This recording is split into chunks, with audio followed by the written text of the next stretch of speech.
Hello and welcome back to The Deep Dive. I'm your host, and as always, I'm joined by our expert analyst. Hi, everyone. It is so good to be here. Yeah, we're doing something a little bit different today. Right. Usually we dive into these really massive, complicated topics, but today we are zooming all the way in. We are going back to the absolute basics of human connection. Right, because we're looking at how to talk about yourself.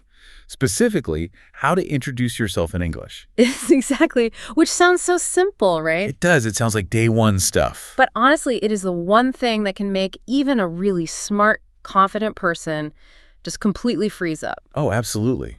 The cognitive load of introducing yourself in a new language is huge. You have to translate, check your grammar, read the room, all at the exact same time. Yeah, and you end up sounding like a robot, just giving a list of facts. Which is exactly what we want to avoid. Right. So our guide for today's deep dive is a really fantastic lesson from the Mr. English channel. Hosted by two teachers, Emily and Paul. Yes, Emily and Paul. And they have broken down the perfect introduction into 4 really clear steps. It's a great source because it's not just a vocabulary list.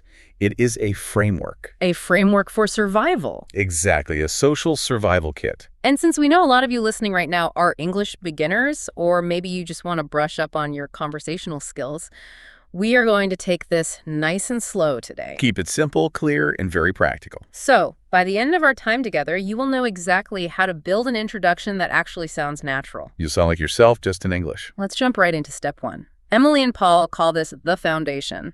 Name and home. Right. It starts with the absolute basic greeting. In the source, Paul says, "Hi, my name is Paul."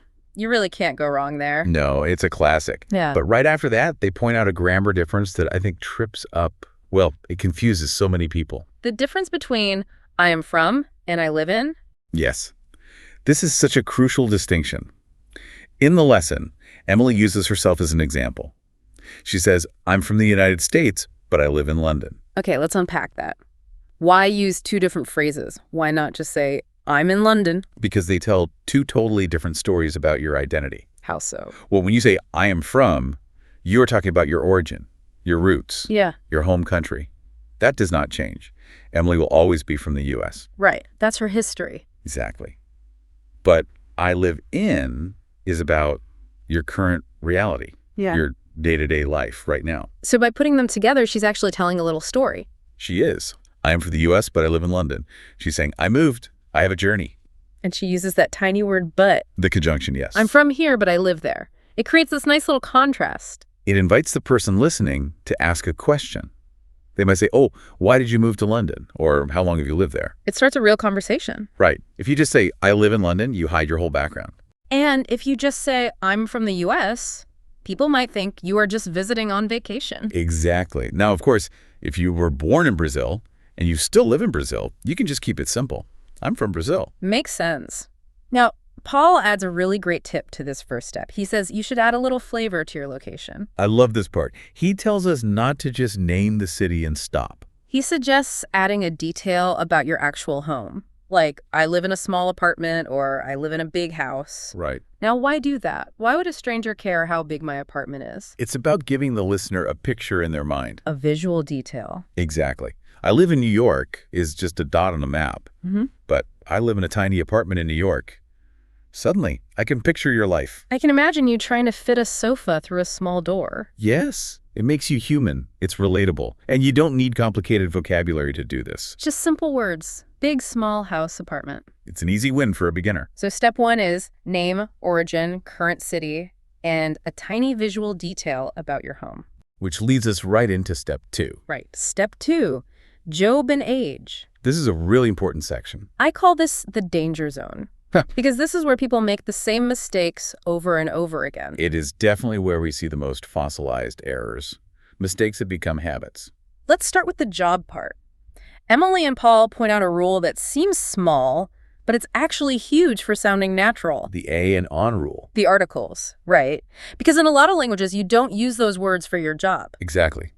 In many languages, you would just say, "I am teacher," or "I am doctor." It works almost like an adjective describing you. But in English, you can't do that. No. In English, a job is a noun. You are one person in a group of many, so you have to say, "I am a teacher," Or I am a doctor. You need that little word A in there. You do. And Paul reminds us that if the job starts with a vowel sound, you use N. Like, I am an engineer. Or I am an English teacher. Why is that N so important? Why not just say a English teacher? Try saying it out loud. A English. Yeah. You have to stop your breath. It feels like a speed bump. A English. Right. It's a glottal stop. It sounds choppy. But an English teacher lets the words flow together smoothly. An English. It blends into one sound. And spoken English is all about flow. When you use the right article, you instantly sound more fluent. Okay, so that's the job role. Always use A or N. But now I have to talk about age. Oh, yes. The biggest mistake of all. Paul puts a massive warning in the source text about this. He basically says, please stop saying you have years. I have 28 years. We hear it all the time. And it makes total sense if you speak Spanish or French or Portuguese. Right. In Romance languages, age is a possession. You literally hold the years. You've lived them, so they belong to you. It's a really beautiful way to think about time, honestly. It is poetic. But English doesn't work that way. English is a Germanic language. So we don't possess the years. No, we are the years. Age is a state of being. You use the verb to be. So just like you would say, I am tall, you say, I'm 28. Exactly. If you say, I have 28 years, an English speaker gets a funny image in their head. They picture you holding a bag with 28 little years inside it. It sounds like you're holding an object. Right. So you have to force your brain to make the switch. You say, I am 28, or I am 28 years old. Which one is better? I am 28 or adding years old? Both are perfectly correct. I am 28 is a bit more casual, more common in daily conversation. Good to know. So if you take away only one thing from this deep dive today, let it be that. Never say I have years. It is the fastest way to upgrade your English. Okay, moving on to step 3. We've covered the basic facts. Name, location, job, age. Now things get a bit more personal. Emily and Paul called this section Family and Pets. This is where we stop sounding like a resume and start sounding like a real person. We are showing that we belong to a family or a community. We're opening up a little bit. In the source, Emily's example is very simple. She says, I have one brother and a cat named Luna. Very standard. But the really brilliant part of this lesson is how they tell us to handle things we don't have. Right, because not everyone has a brother and not everyone has a pet. Exactly. And if someone asks, do you have brothers or sisters? And you just say no. The conversation just stops. It hits a wall. It feels a bit like a rejection. It closes the door on that topic. So Paul gives us a specific phrase for this. He says, don't say, I have 0 siblings. That sounds incredibly robotic. Very strange. Instead, he says we should say, I am an only child. I am an only child. It's a set phrase. Why is that better than saying you have no brothers or sisters? Because it's an identity. When you say, I am an only child, it paints a picture. It gives the listener something to ask about. They might say, did you like being the only child? Exactly. It opens a new door for the conversation to continue. But the advice they give about pets is even better. I thought this was like high-level social strategy. It really is. Emily says if you don't have a pet, do not just stop at the negative. Don't just say, I don't have pets. She says you should add a little phrase. You should say, I don't have any pets, but I like animals. But I like animals. That is a social bridge. A social bridge. Explain that for the listener. Well, think about why someone asks if you have a pet. Usually, it's because they have a pet. Right. They want to talk about their dog. They probably have a picture of their dog ready to show you on their phone. Exactly.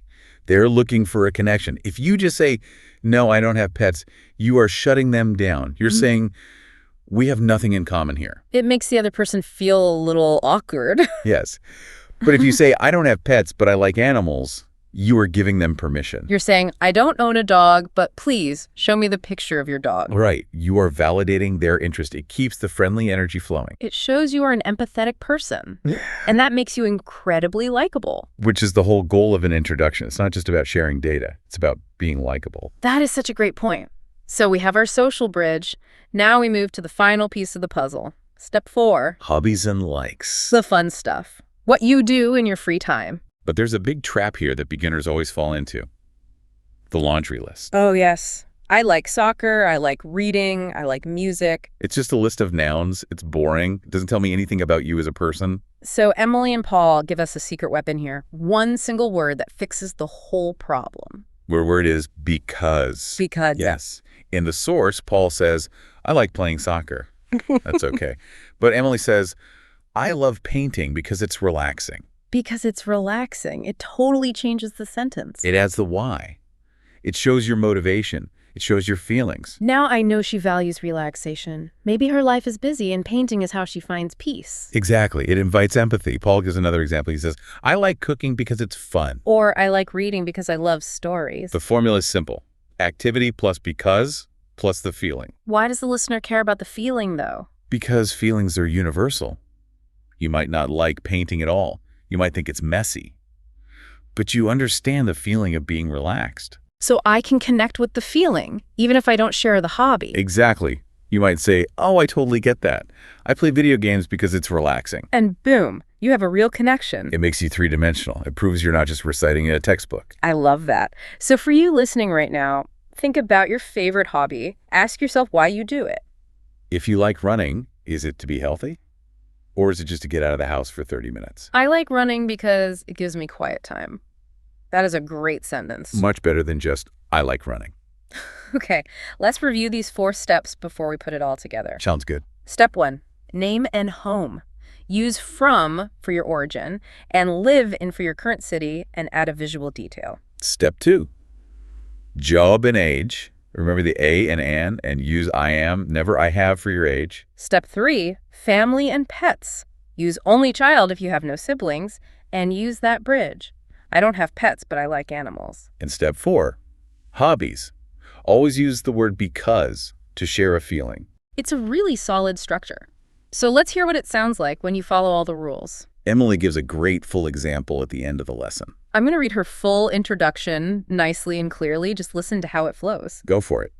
Hi, my name is Emily. I'm from the U.S., and I live in a big city. I'm a student. I have a cat named Luna. In my free time, I love painting because it's relaxing. It's so smooth, it probably takes 10 seconds to say. But she covered so much ground in those 10 seconds. She really did. Think about the journey she just took us on. She anchored us in her past, the U.S. Then brought us to her present, the big city. She gave us her role in society, a student. She humanized herself with her cat, Luna. And she shared her inner emotional world with the painting and relaxing. Past, present, role, connection, feeling, all in 10 seconds. And notice the vocabulary. There are no difficult, complicated words in there. No, she didn't say she resides in a metropolis. She just said big city. Which proves you don't need advanced vocabulary to give an advanced introduction. Simple is actually better. Clear is always better. People like clarity. If they don't have to work hard to understand you, they feel more comfortable around you. Paul ends the whole lesson with a call to action. He tells the viewers to use this structure to write their own introduction. And that is the best advice you can get. Actually, write it down on paper. Why write it down? Why not just practice it in your head? Because writing forces you to look at the grammar. You can read it and say, oh, wait, I wrote I have 25 years. Let me erase that and fix it to I am 25. You catch your mistakes before you make them in front of a real person. Exactly. And once it's perfect on paper, then you practice saying it out loud over and over. Build that muscle memory. Practice in the shower. Practice while you wash the dishes. You want to be able to say it without even thinking about the rules. And Paul's very last tip in the source material is keep practicing and keep smiling. Which sounds a bit cheesy, right? Just smile. Oh. But there's real science behind it. Acoustic science, right? Yes. When you smile, the physical shape of your mouth changes. The soft palate lifts. So it actually changes the sound coming out of your mouth. It does. It changes the tone. A smile makes your voice sound brighter and friendlier. You can hear a smile. You really can. Even if you are completely terrified on the inside, if you smile while you introduce yourself, your voice will sound confident and warm. That is a fantastic tip. Now, before we wrap up today, I want to leave you with one final thought. We always like to leave a little something extra to think about. Let's look back at that strategy we used for pets, the no-but pivot. I don't have pets, but I like animals. Think about how powerful that structure is for the rest of your life, not just for pets. Oh, it's a superpower. You can use it anywhere. Exactly. Imagine you're at a party and someone asks, do you follow football? Instead of just saying no, you say, I don't watch football, but I love the energy of the World Cup. Or what if you were in a job interview and they ask if you know how to use a specific software, like Python? You never want to just say no in an interview.